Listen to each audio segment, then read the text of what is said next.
Alam niyo guys, dapat skipping the gym and eating healthy should be illegal. Dapat ikulong yung mga taong ganyan. Bakit?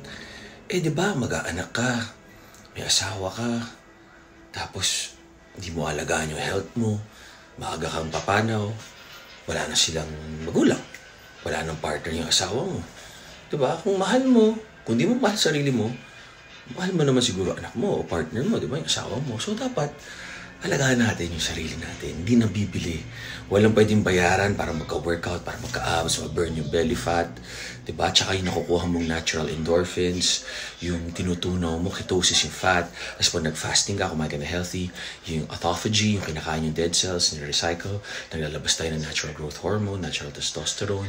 We live longer, diba? We feel happier, more positive.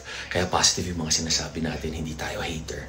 Tama kayo, mali ako, Metro Doctor. Do what works for you. Happy, healthy guys. God bless.